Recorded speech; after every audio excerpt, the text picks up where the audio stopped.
Oh, yo, happy Tuesday, everyone. My name is Justin Moore. I'm the founder of Creator Wizard, where I teach you how to find and negotiate your dream sponsorships. Happy to be back here for another live stream. I was not here last week because I was traveling in Cleveland to speak at CEX, which is the Content Entrepreneur Expo, and I wasn't able to live stream because I was traveling. So excited to be back here. I am live across YouTube, X, LinkedIn, Twitch, something else. What did I miss? Did I say LinkedIn? I think I did. Some other platforms, but I'm here. I'm excited. Let me know where you're tuning in from. Oh, Instagram. I need Instagram. That's the other place that I'm live. So yeah, let me know where you're tuning in from in the chat. We've got Bianca. What's going on, Bianca? Good to see you here. We've got Jason Vaughn tuning in. What's up, dude? We missed you. Thank you, Jason. Missed you too, man. Jason Fiddler. What's going on? Angry Owl Outdoors. Good to see you here. We got Sarah Dawn tuning in from Jason's coming in from hot and muggy Florida. I feel you, man. We've got the hustling Mama Rosie tuning in on IG, BioKit.io, Java Doodles, Orayana Aesthetics. I don't know if I said that. Jennifer Geiger, good to see you all here tuning in on Instagram. So today I wanted to talk about something which was actually the subject of my talk in Cleveland last week, which was my keynote was essentially titled "How to Sell Stuff and Be Thanked for It." One thing that a really interesting insight from speaking with a bunch of people at the conference was that, there's two, I would say, major distinct groups of creators that I've run across when I start talking to them about sponsorships and all that stuff too. So you've got kind of the traditional influencer who is quite comfortable doing sponsorships, but they're quite fearful of having a direct sales conversation with their audience, whether it's selling courses, coaching, digital products, whatever it is, just like asking their audience to pay them for something like money, right? And so it's a much more palatable experience to just indirectly monetize their influence, right? Through things like sponsorships and AdSense for that matter, like if you're a YouTuber, because again, you don't have to like ask your followers, ask your audience for anything. It's like you're getting paid by Google or YouTube or a sponsor, right? And so that's kind of the influencer crowd, right? And then you've got what I would say consider kind of a creator more, if I could use that term. And these are people who are actually much more suspicious about doing sponsorships, but they're quite comfortable with selling things directly to their audience. That's all they've ever done, right? Courses, coaching, digital products, books, things, these types of things. And it's actually sponsorships that are scary to them because they feel like, wow, I've built up this really intimate connection with my audience over many years. And so the thought of allowing a sponsor to kind of sully that reputation or sully that connection that I have, I just don't even want to go there. Is this resonating with anyone who's listening? Like what camp would you say that you fall into? Is it a bit of both? I mean, there's some people who very capably do both. But this was like a really interesting observation that I made. And so I thought it would just be kind of fun to walk through the kind of the logic that I, kind of shared at CEX about how I think through these two types of things, whether it's direct or indirect monetization. So yeah, let me know in the chat. We've got Christopher here from AVL. What's up? Tuning in on X. Jason says, I just got my free month of LinkedIn Premium to connect with brands.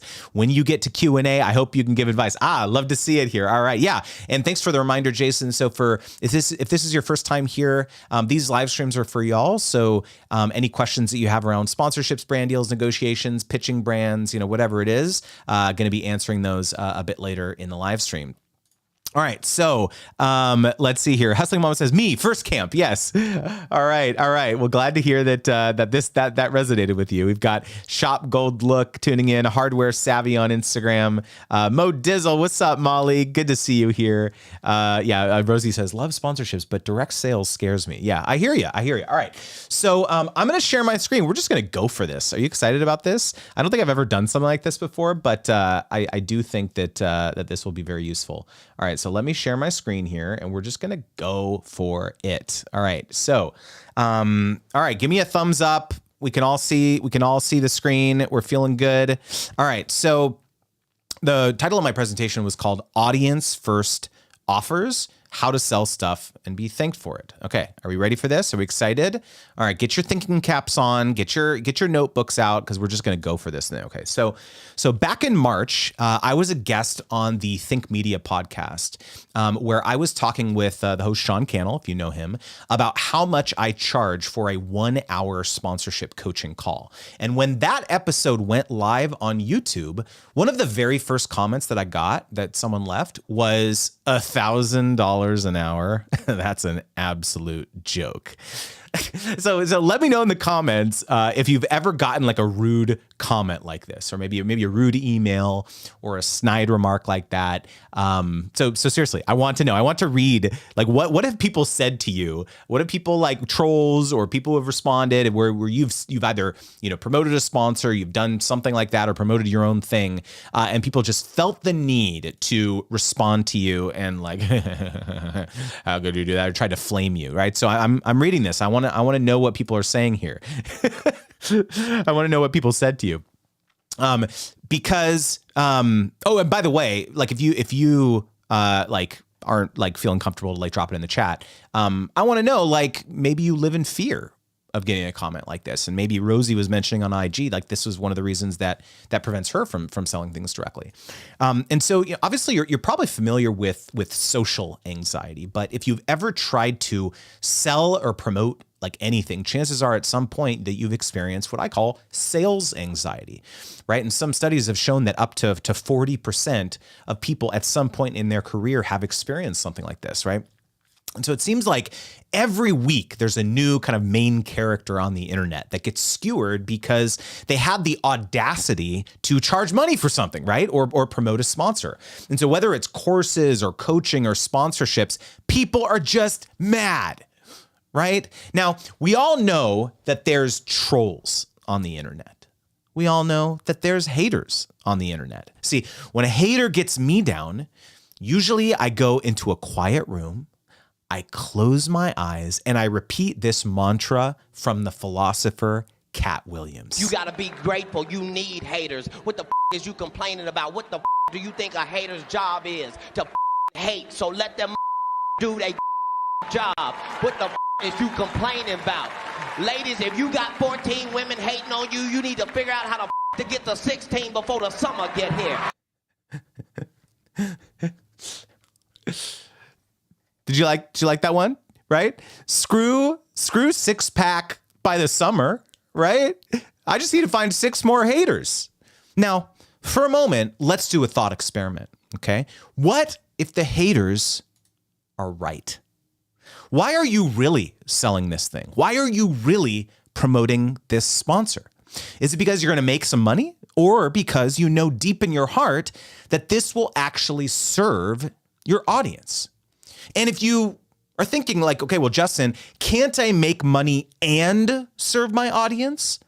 Well, the answer is, of course, but not in that order. If the money comes first and your audience comes second, it's no surprise that you're lying awake at night terrified of the angry internet mob. But the good news is that you can actually do a very simple exercise that will turn your audience's pitchforks and shovels into flowers, teddy bears, and maybe even presidential endorsements. Anyone want that? Anyone want some presidential endorsements? Right? Jason says, I clap back. I respond. If I tell haters that if you weren't there when I spent thousands of dollars creating content, so don't try to come here and think that I'll let you tell me now that the money is coming in, right? Sarah says, I stopped caring about those comments because I'm not a sweatshop and my customers can deal. Yeah, she said I still get them all the time, right? We've got John tuning in. And leave a like from our vacation in Barcelona. Enjoy Barcelona, man. All right, so let's talk about this exercise that you can do, okay? But by the way, before I can, like, tell you what that exercise is, I can sense that maybe a few of you here in the chat are a little bit confused with this whole audience first idea, because after all, didn't Steve Jobs famously say, people don't know what they want until you show it to them? It's a great quote, right? And wait a minute. Do you hear that inspirational piano music? People don't know what they want until you show it to them. 3 million views on YouTube Shorts guaranteed. TikTok, right? Come on. Or maybe, what about that quote from Henry Ford? Right? If I had asked people what they wanted, they would have said faster horses. Right? So what gives? Can we really learn anything of value from talking to our audience? And let me tell you a little story that I've seen play out over and over and over, right? Someone starts a podcast. They have no idea what they're doing, but it starts going pretty well. They're not making much money, but they love it, right? And then it happens. They land a big guest. People in their industry start taking notice. They start getting tons of connection requests on LinkedIn from some other big names. Their podcast numbers start going up. Right. And for season 2, they think, I want to up the production quality. So I'm going to hire an editor, which isn't cheap. Right. And so somewhere along the way, they start thinking, it'd be nice to start making some money from this instead of spending it. And so this is how many folks first float into sponsorships, for example, right? Because it seems like the easiest and most obvious way to monetize their growing influence. And so they decide to DM or email brands that they already love. And they say, I've been using your software for 3 years and it'd be great to collaborate. Right. And not only is that a terrible pitch for many reasons, which I've talked about many times on this live stream, but the most egregious reason is that it completely ignores the most important thing, which is that it's not about you. Right. Firstly, brands don't care how much you love them. That is table stakes. They care more about finding customers. And even though you might think that your audience is filled with prospective customers chomping at the bit to sign up for the brand's enterprise tier or something, do you really know? I think that we've collectively deluded ourselves into thinking that the only thing that matters about our audience is whatever the social media platforms tell us. Age, sex, geography. And the worst part is that brands sometimes perpetuate this by asking for that data. Now, what I am not saying is that demographics don't matter at all. But what I am saying is that I am more than a super average white guy. Okay, well, I'm also 5'6", so maybe below average white guy. But I usually round up to 5'6.5". Moving on. All of these things categorize me from the outside. But what truly matters is what's inside. Right here. If you only viewed me through demographics, you're missing that I'm worried that I only have a few more years with my kids before they want to spend more time with their friends than with me. I'm worried that I'll let my wife April down if this new business fails just like the last one did. I'm worried that I'll hype my book up so much, and then when it launches, people will think it sucks. And I want so badly to be a better speaker that I hired a speech coach for the event last week so that I wouldn't make a fool of myself up on that stage. Those are the things that really define me. So if that's what's inside of me, imagine the hundreds or thousands or tens of thousands of individual stories inside of your audience, right? Their hopes, their fears, their dreams, their problems. Those are the things that really matter. How can you help them improve their lives? Is this resonating with anyone? Give me some snaps in the chat. So drop a 1, drop a mind blown emoji. Is this resonating? Right? Sarah says, okay, thank you for making me nearly snort on my coffee during my knitting. Was it the super average white guy part, right? These are some of the jokes that I inserted in my presentation, right? Is this resonating? Right? By the way, I was saying, hey, we should imagine some of these stories that our audiences, the things that are inside of our audience. But the brilliant thing is that we actually don't have to imagine. We could just ask them. We can create a simple Google form or a Typeform survey and link it in our next post. And we could say, hey, name, I want to learn more about you. I am planning out my next series of content and I want to make sure that they serve you. It'd mean a lot if you took a second to answer a few questions. What type of job do you have? Do you have a partner? Do you have kids? How and when do you typically consume my content? Is it in line at the coffee shop for 2 minutes, or do you sit down every weekend and catch up on my most recent posts? What problems do you have and what keeps you up at night? Is there any type of product that you wish that I offered that I don't, and why? What types of brands and products and services are you using or interested in right now, and why? Are there other people that you'd like to see me collaborate with, and why? And by the way, if you feel intimidated to do a full-blown survey like this, or just feel like your audience won't be into this, you can just ask people casually during in-person conversations, right? Or maybe one at a time on social media. In fact, one of my students, Christian Taylor, felt constrained by the kind of limited number of brands that he felt he could partner with in his online tech-focused niche. And so he posted a simple survey on his YouTube community tab, and he discovered that the majority of respondents were also interested in home security. Home security. And he was shocked and immediately crafted a pitch to a major residential alarm company. Right? It was instantly clear to him how he could integrate a brand like this into his videos in a way that felt authentic and audience first. And so the goal is to stop operating in an echo chamber and get deeper texture to better understand what makes your audience tick. Is this resonating? Yeah, we got some mind-blown emojis from Delilah, from Cat Dancer's kaleidoscope of books and stuff, right? Is this resonating? Let me take a swig real quick. Shop Gold Look said we got the mind-blown emoji too. Love to see it. Okay. So there's two extremely powerful things that happen when you do things like this. Number one, when you're pitching a brand, for example, your pitch shifts from "I love you, please pay me" to "here's proof that a bunch of people in my audience want to hear about your brand." Right? Your job is to help your individual audience members achieve transformation. When you ask what types of brands or products or services are you using or interested in right now and why, the brand's SaaS or products or events or services can serve as the bridge for that transformation.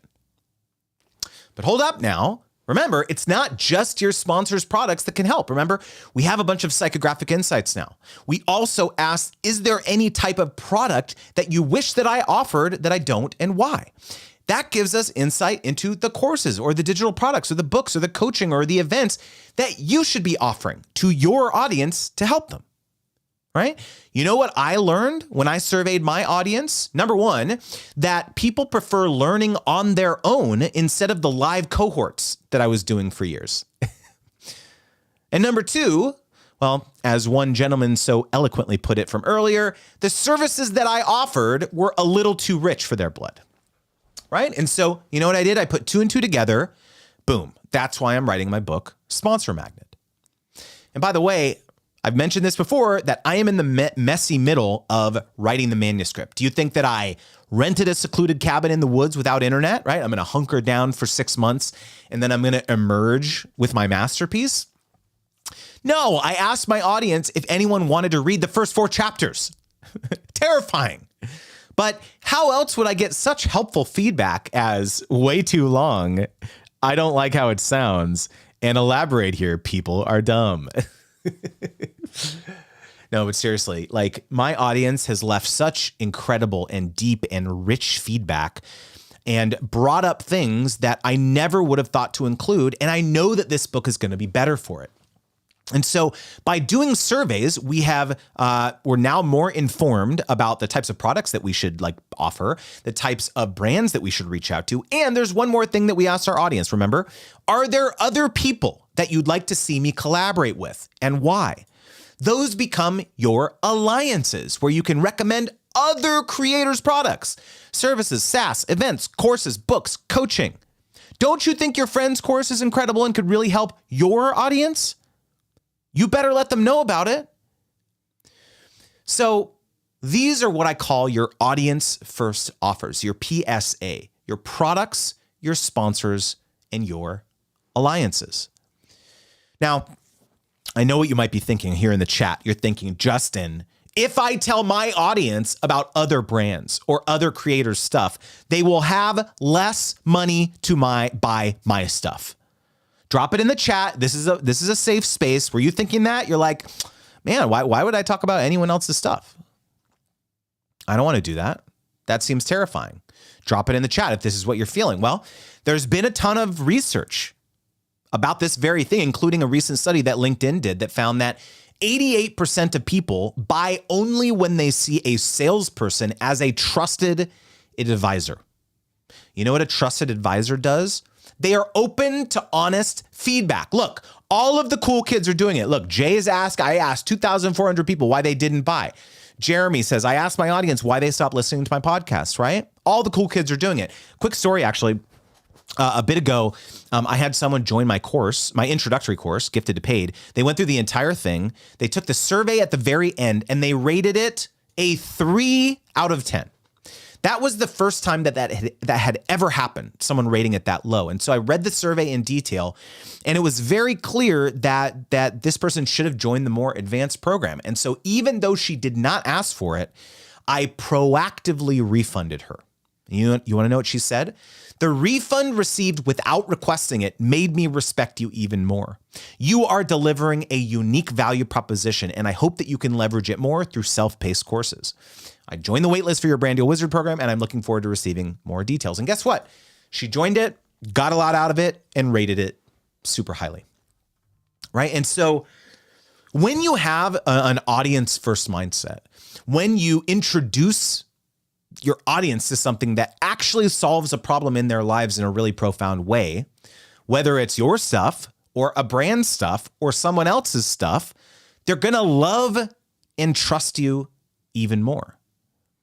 To the point when you post stupid videos on the internet showing the LED backpack that you use when you walk around conferences with your newsletter link on it, people will ask you for your affiliate link before they buy it.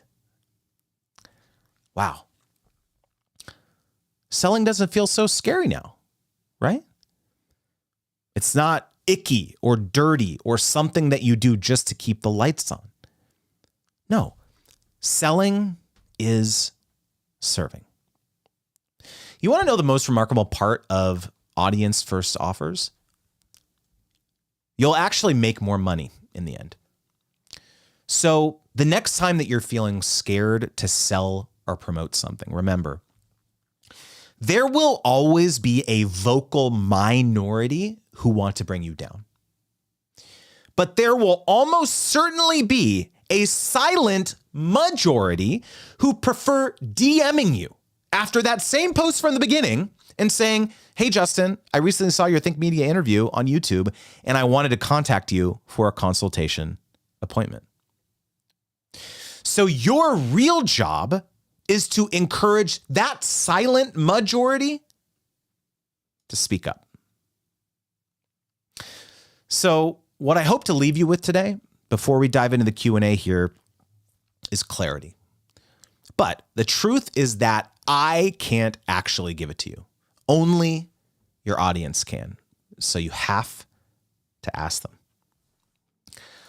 All right. By the way, every single person on this live stream should join my newsletter at creatorwizard.com/join, or you can scan this QR code if you're not already on it, because you're going to be able to see one of my audience first surveys in action. There we go. How are we feeling? How are we feeling? What do we think? Drop it in the chat. How are we feeling?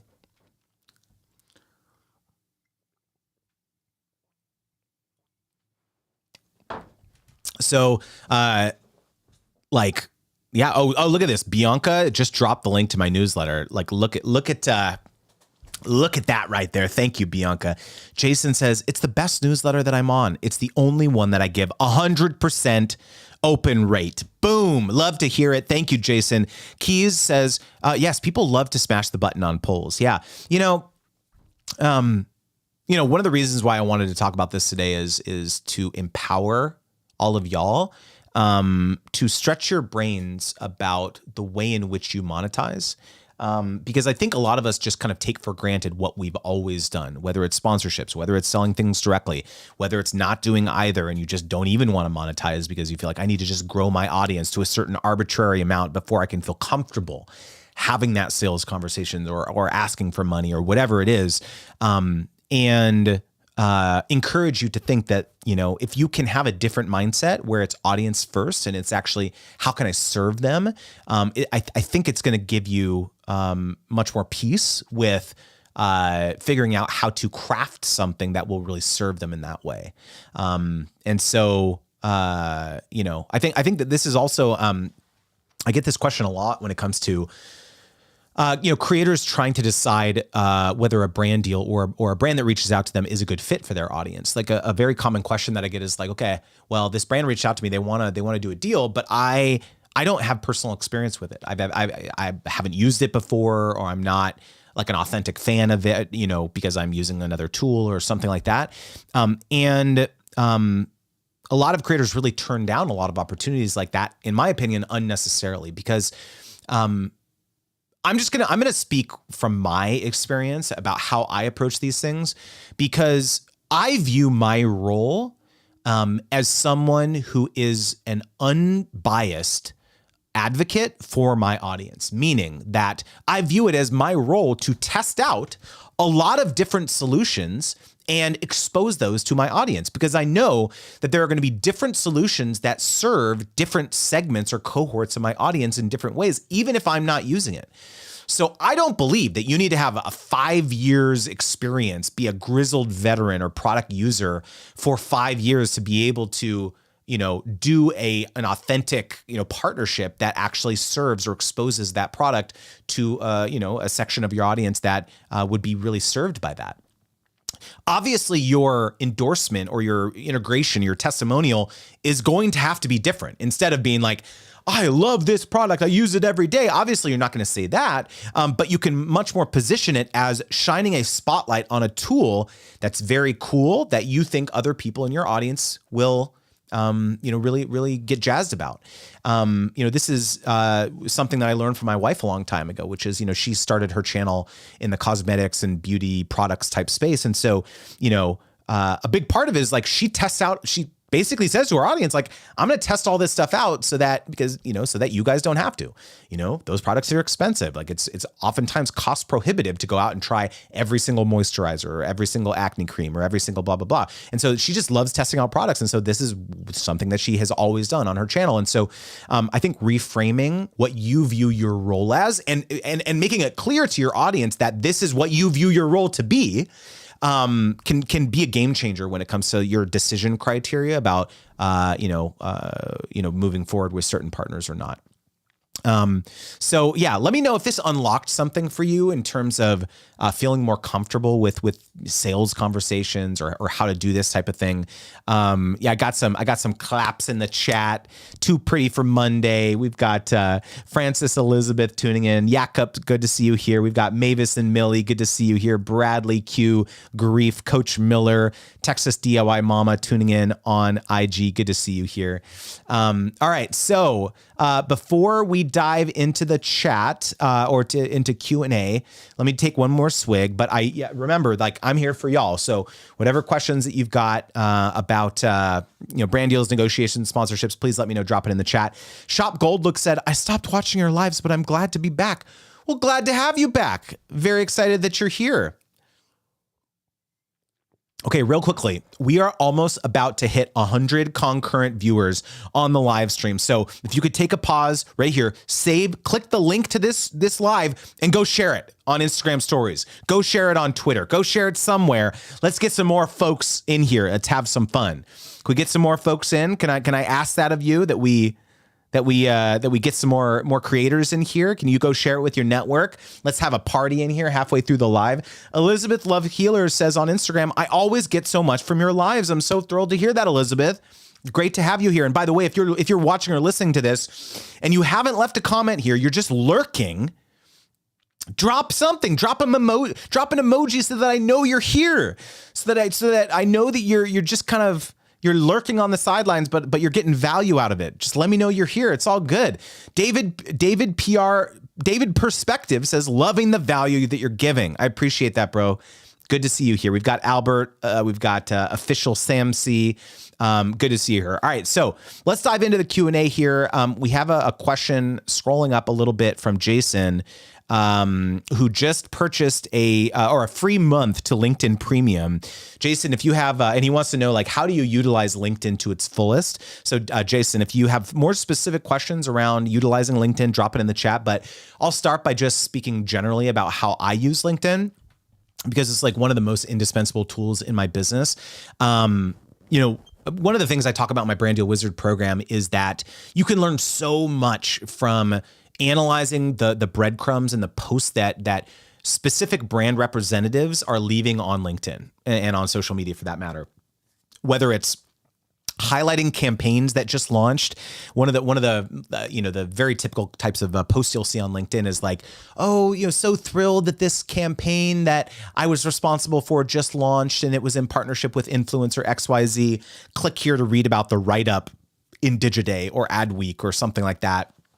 And so it's like they're telegraphing to you, they're telling you exactly what they're responsible for. Agency representatives are notorious for this type of thing as well, because sometimes it's a little murky to understand what accounts that those agency reps work on if they don't list it in their LinkedIn profile. And so like analyzing what they're posting on, like if you have not been spending time on LinkedIn or thought that it was like a place that people hang out, it absolutely is. It is a legitimate social network now. Lots of people spend time on there. They read the feed in LinkedIn. And there are people who have built their largest audience on LinkedIn. And so if you are sleeping on it, and by the way, there are lots and lots of creators who are, have built up a very large following on other platforms, but they are sharing more kind of the behind the scenes aspect of their creator business on LinkedIn. Because again, who hangs out on LinkedIn? It's the decision makers. It's the gatekeepers. It's the people who hold the, purse strings to the budget at their particular brand. And so don't you think those are the people who you should be in front of? That to me is like, if I had to like look at the different like social networks, it's like, I look at LinkedIn as like, or let's say, first of all, I look at X and Twitter as kind of like the water cooler for creators, where they go to like share their gripes or their like musings about being a creator. LinkedIn is a somewhat more polished version of that, where people are sharing kind of more of their professional accomplishments. Like, oh, just got done with this like 2-day shoot, with this brand XYZ. Here's all the, here's what we did, XYZ. And there's some things that I share in my Brand Deal Wizard program, especially in the a post-campaign reporting section around how you should be posting on LinkedIn to best like leverage your network so that you can shine a spotlight on what you're doing for other prospective brands who might want to work with you. But yeah, Jason, like the biggest thing to me is sleuthing. Is like if there's brands that you want to pitch, start, analyzing, okay, who are the likely brand contacts that are maybe the decision makers here, and then start looking at what they're posting on social media. And there may be 3 or 4 people, and maybe only 1 or 2 of them is like actually posting regularly, or maybe reposting other, colleagues' stuff. It's just, you can start to go down this kind of rabbit hole to understand, what's important in the brand's world. One of the things I talk about a lot is like analyzing the brand's job boards, the jobs that they're posting on LinkedIn. Literally on LinkedIn, they're saying, here is all the various things. Like I do this a lot, where it's like, you can find job postings that they made for an influencer marketing manager, an influencer coordinator, outreach coordinator, affiliate marketing manager, digital, strategist, content marketing manager. There's all these sorts of titles that you need to start familiarizing yourself with. And even if, let's say, for example, those job postings are expired, they still have the listing there of everything that they were trying to recruit for. And so that's a great listing of like all the things that you could potentially pitch to them that you could help them with. So whether they've closed that job posting or not, if it's a relatively recent posting in the last couple months or something, you likely know that those are the initiatives that are important to them right now. There's so much that you can learn from something like that. And so when you are crafting your pitch to them, you need to be like lacing that pitch, like juicing it with using the same similar vocabulary that they were using in their job posting. about how you can serve them in a freelance capacity. Is this helping? Is this resonating? Yeah. Jason says, get nosy. Got it. Yeah. Nosiness is the name of the game here. Yes. So yeah, LinkedIn is one of my favorite tools to use. And we use it a lot in my Brand Deal Wizard program. And by the way, if you're not in my Brand Deal Wizard program, what I'm talking about is my my nuts to bolts program for how to create a sponsorship strategy, right? So whether you've believe that you want sponsorships to play a larger revenue role in your business from a revenue perspective, or you're very experienced and you've done lots of deals, we have creators of all different spectrums who have joined that to take their sponsorship income to the next level. And so you can go to creatorwizard.com/branddealwizard to learn more. Can I real quickly share a really exciting, super exciting development, which is that as of yesterday, we now have 10 creators in my ongoing asynchronous sponsorship coaching program called Wizards Guild. And it's somewhat of a special milestone, the number 10, but also the program is $1,000 a month for the investment, and so this means that we have reached $10,000 a month recurring revenue in that program. It's the first part of my business that I have that's kind of a recurring revenue element to the business, because as you know, if you join the course, it's a one-time investment essentially, right? And so the reason that a recurring revenue element to a business is so attractive is that you have more predictability, right, into the income that's coming in for your creator business or your business if you have a normal business or you're self-employed. And so we've been kind of flirting with this milestone for a long time, but the reason that it's so exciting to me, to be honest, is that it's so heavily tied to the success of our members, right? Because the only reason that we've achieved this revenue milestone is because we were helping other people make this money, right? And what I believe it's a very compelling pitch, which is essentially like, we do not take a cut of your deals like a manager or an agent would. It is basically fee-only negotiation advisory on an ongoing basis.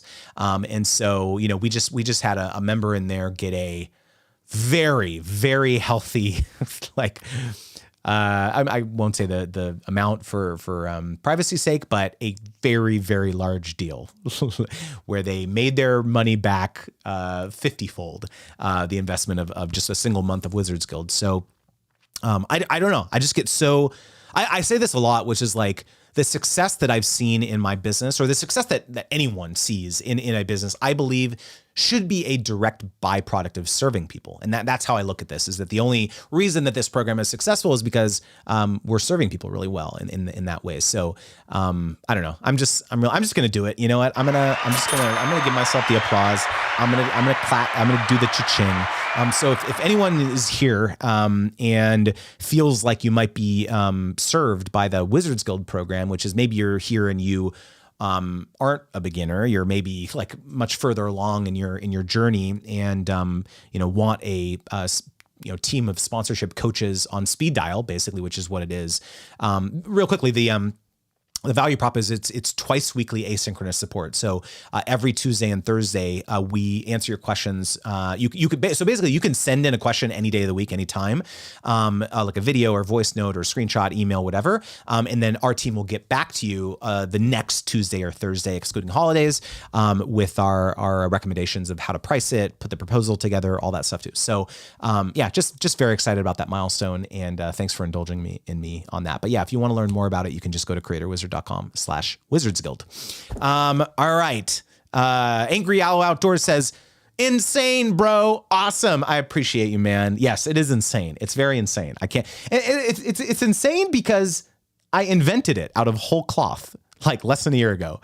It did not exist. This format, of a kind of fee only negotiation advisory. So I'm very bullish on like what this could mean for the future. I could see, having hundreds of creators in this program one day. So, that would require a whole different level of, operations and scale and logistics and stuff to service that. Lots more coaches and all that stuff too. But, pretty interesting. So, all right. What other questions that you got about sponsorships, brand deals, negotiations? We've got Viola. We've got Default Abundance. I love that username, by the way. Default Abundance. I can get with that. Puchita Pooch 29. We've got Sherry's Healthy Corner. I think that's the name. Snacker Dude. Tara Teaspoon. Good to see you here.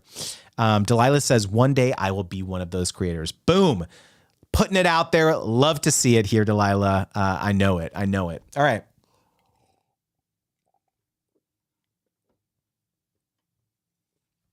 Okay. Angry Owl Outdoors says, hey, Justin, AKA sponsor coach Jedi. I'm sure that you have covered this, but what is an appropriate wait time before reaching out to a company who has asked for info but has not responded back? So I'm quite shameless about this, in terms of how quickly I will follow up with people. To me, it's like usually 5 to 7 days, or maybe even quicker than that if it's like a hotter lead. I just simply reject the notion that, you need to, I reject the notion that you are annoying people when you follow up with them. I actually think people appreciate it because they're super busy, right? Especially if your contact is, managing a bunch of tasks or duties internally. Maybe they're the only marketing person on their team, and they're doing creator partnerships or influencer marketing. And so you getting back on their radar. Oh yeah, I forgot. I need to get back to this person. Oh, that's such a good reminder. I need to go, follow up with my boss or my colleague or whatever about this person that's pitching us. That's a good reminder to them. And so, by the way, there's a graceful way to do it that isn't annoying, because what is annoying is like, hey, just wanted to pull this to your top of your inbox. That's not what you want to do, right? There's strategic ways that you should be providing value when you reach out to them each time. So it's not annoying, because there's annoying ways to do it. But for example, a very simple one is like, hey, I saw this article in a trade magazine, in one of our industry magazines, if you're in a niche or something like that, about how this other brand, let's say, is killing it with long form YouTube content or short form content or blog posts or a podcast or whatever your niche is, whatever your content vertical is.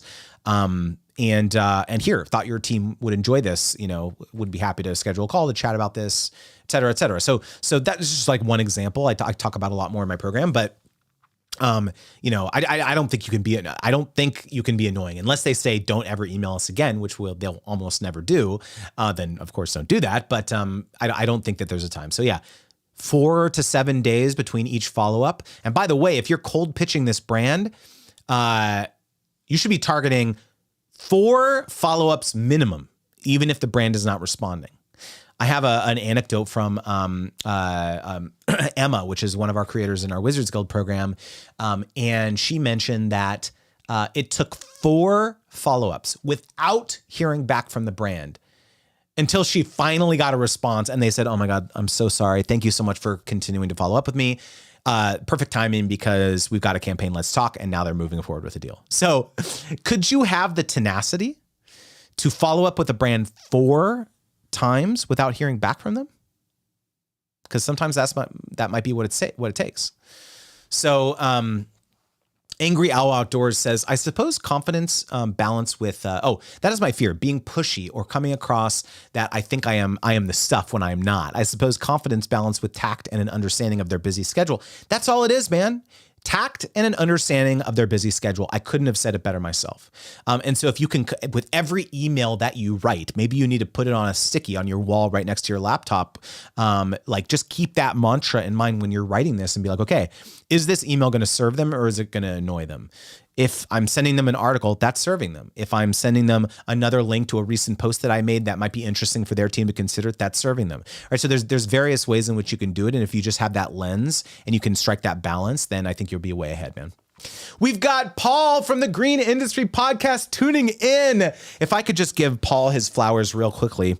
Remember, I was just mentioning that Wizards Guild program. Paul was the very first creator that signed up for Wizards Guild. I don't even know how long it was, 9-10 months ago. I don't remember how long ago it was, but he is still in the program. He is my longest running coaching client. And so, man, Paul, thank you so much for believing in me. And it's just been such a joy seeing how your business has grown over the last few years, man. So good to see you here. All right. Let's see. We've got a question here from So and Tell Australia. I'm curious, when you send a video pitch, what do you write in the email to them to get them to click on the link to watch your pitch? And do you also put the pitch idea in writing in the email? This is a great question, So and Tell Australia. Well, we actually talked about video pitches in my 7-day pitch challenge. I don't know if anyone here is like familiar with this pitch challenge that I've been running every few months or so. We're going to be doing another one, by the way, coming up here. I'm still nailing the dates down.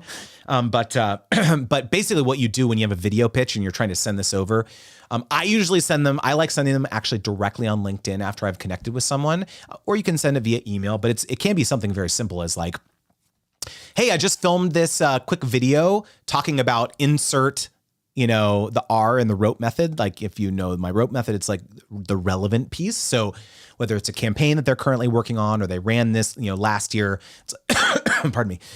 Hey, just film this quick video about the hashtag 6-pack abs, for the summer campaign.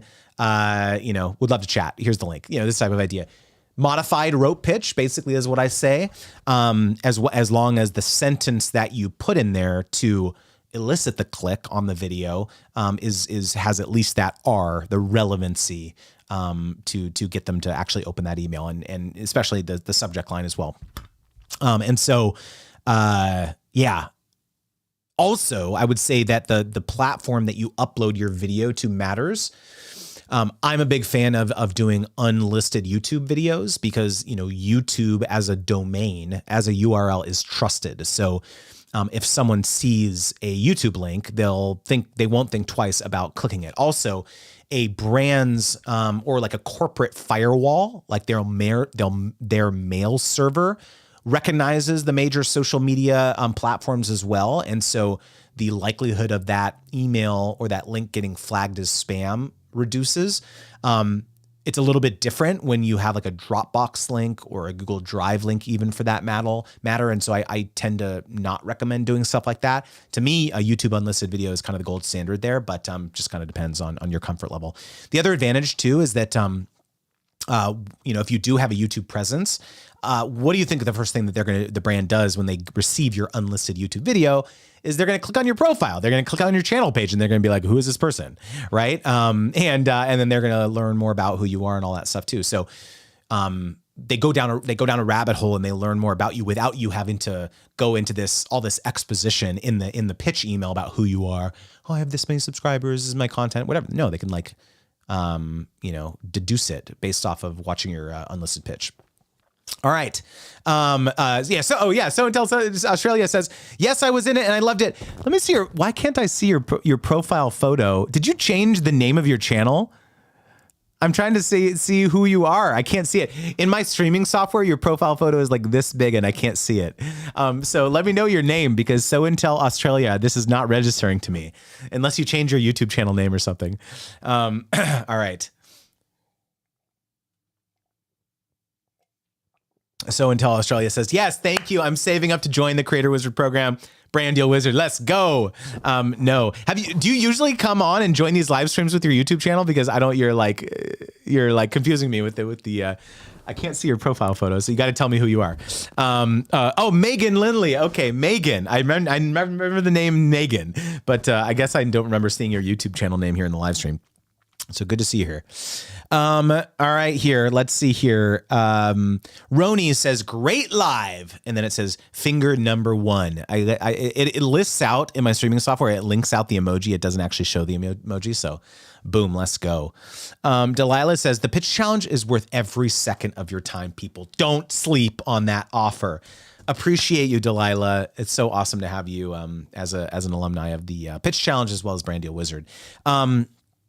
Angry Owl Outdoor said, homework, reach out to at least one company that you have not heard back from. Report back next week. Boom, challenge dropped. Let's go. I love that challenge. Love to hear it. Megan says, oh no, it's very early here. Okay, that's why. I haven't seen you in the lives. That's why. I'm usually pretty good, even though there's like, hundreds of people that show up here. I start to see the same usernames, the same profile photos and all that stuff too. So I'm pretty good about like remembering names and stuff. So I was like, I don't think I've seen you here before. So appreciate you being here and waking up early. All right, here, let's see. We've got Be Naturally Lovely. We've got the salon guy. We've got Nicholas Ellersick tuning in. This is Neola She Be Bacon tuning in. Just One More Project. Good to see you here. We've got producer Rachel Giordano. Did I pronounce that correctly? Producer Rachel Giordano. And producer Rachel just followed me. Man, there we go. Right off of the live stream. Good to see you here. Meet Patel from tuning in from LinkedIn. Your content is great. First time on your live and I'm enjoying it. Appreciate that, Meet. Good to see you here, man. All right. So let's see. What other questions here did I get that I missed?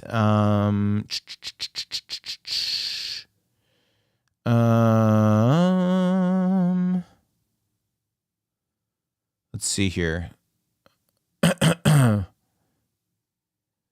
There was a question that I missed. Where is the question that I missed? I can't find it.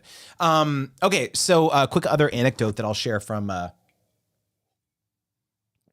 CEX last week. So CEX, for those of you guys who are just tuning in, I went to a conference last week called the Content Entrepreneur Expo, and I don't know, I think there was probably maybe about 300 to 500 creators there. And it was really fascinating because I think I mentioned at the top of the live stream that the majority of the creators who were there, sponsorships is not really something that was very high on their priority list when it came to building their business. And for a variety of reasons, but it was so interesting when I started to kind of in private conversations kind of challenge some of their notions about what a good sponsorship could be. And it just reminded me of the value of going to conferences that are a little bit outside of the ones that I normally go to, which is the VidCons of the world and the Vid Summits of the world. And, a lot of these, Playlist Live, the ones that I used to go to, where it's like everyone there, it's like, yeah, you get it. You can, sponsorships are great. You can make a lot of money doing that, all this stuff too. But it's actually way more powerful to me to unlock entirely new revenue streams for people at these events where I can talk to them about the power of sponsorships and just doing them at all. I don't know, that feels so exciting to me because it's like a whole new, potential channel of I guess a new audience that I might be able to reach with my message of the power of sponsorship strategy, And so, when I got into this, when I started the Creator Wizard channel, I was very much, my viewer persona was like influencers, right? YouTubers, Instagrammers, TikTokers, whatever. And I've since really expanded the business to reach more and more people, right? Podcasters, course creators, community operators, newsletter operators, conference organizers, all of these people who also do sponsorships, but don't consider themselves an influencer or sometimes even a creator for that matter, right? I've done some one-on-one sponsorship coaching calls with conference organizers, right? Because sponsors is a big way in which conferences can be profitable is offsetting them with sponsors. So it's just been such an interesting development. Let's see here. We've got a question here from Meet Patel. I'm an influencer marketing agency owner. How do I start to make some great connections at PR agencies? So my answer will be very applicable to not just you, Meet, but anyone here, who's just a creator themselves. Is I'll tell you what I did. Whether it was directly me as a creator when my wife and I started our YouTube channels, or when I was running the agency, it was just like good, cold, hard, like pavement pounding, man. I literally made a list of, the top 500 PR agencies, not just PR agencies, media agencies, like a lot of different types of agencies. And I pitched them. I developed a cold pitch, and my pitches were not good in the beginning. They were not great. And I just got better at it, And so it required a lot of, pavement pounding. It required a lot of meetings. I actually did multiple trips where I physically went to New York, Chicago, LA, some of the major hubs for where these agencies, are located. And I did kind of like a road show. I basically offered to bring in lunch or coffee or snacks or whatever at a certain time. And they rounded up, 15, 20 people on their team. And I went in there and I did the presentation about the power of influencer marketing. And, this was very early back in 2015. And so, it very much, I got a lot of meetings. I got a lot of no's, but I got a lot of meetings because influencer marketing as a tactic was still somewhat nascent. And so there was people, very like willing to like listen to my pitch, I guess. Pardon me. And I do think I'm sorry, my allergies have been crazy. I do think it'd be, your pitch would have to be a bit more compelling now rather than being like, I'm an influencer marketing agency. You got to have some sort of angle or wedge, I would say, of why you're different than the, countless other influencer platforms or agencies out there. But like, that was how it was, man. I wish that there was, I know it's not like a sexy answer. I know that it's like not, there's like this growth hack or this trick or whatever that you do. But for me, it was not that, man. It was just like pounding the pavement, just emails and calls and meetings and all that stuff too. And then, I eventually developed a roster, of clients that, continue to come to us for business, but it was a grind, dude. And so I wish I had, and so that what I was saying is that, the application for any creators or influencers listening here is that you can do the same, reaching out and getting familiar, especially if you're in a niche. Like my friend Paul, from the Green Industry Podcast, he helps lawn care professionals grow their business. So he's in a very specific niche, and he got friendly with a lot of these agencies, a lot of the brands in his space, to the point now where he has these kind of ongoing relationships with these folks. And so, but it required a lot of education in the beginning. And so I think just like a willingness to understand that it's going to take some time is the most important part of it. All right. We've got Dark Side Performance tuning in on IG. And you know what? I want to give a big shout out to Dark Side Performance, who pre-ordered my book Sponsor Magnet recently. Like, those of you guys who have pre-ordered my book, you in particular have a very special place in my heart. You don't even know if this book is going to be any good. I think it's going to be amazing, so don't worry. But like that's like such a cool like vote of confidence. Maybe it's because I've been showing up on these dang live streams like every single week for a year. But the fact that, or for years, probably since 2021 or whatever. But the fact that, so many of you have pre-ordered the book, just like means so much to me. Like, I don't know why more than anything, the book, like people who have like pre-ordered the book is just like, that's awesome. That's so cool to me that you guys just have the confidence that it's going to be good and it's going to serve you. I feel very honored by that. And I don't take it lightly. And I'm really trying to make this book as good as it can be. And look at Bianca from my team. She is so on it. She just dropped my pre-order link for Sponsor Magnet in the chat. Those of you guys who are on IG or other places, just go to creatorwizard.com/sponsor magnet and you can pre-order it. One reason why you might want to pre-order it is because you get access to a special launch party that we're going to have virtually over Zoom. There's going to be dancing. There's going to be music. I don't really know exactly what we're going to do, but it's going to be fun. And the only way that you can get access to this live launch call is if you pre-order the book. So let's go. Oh, look, we got Thomas from Circle H Scuba tuning in. Super late to this, but I wanted to say hi. I am so thrilled to see you here, Thomas. Thomas is also an alumni of Brand Deal Wizard. He's an alumni of Wizards Guild. So, man, I'm so glad to see you here, man. It's been a minute. Good to see you here, man.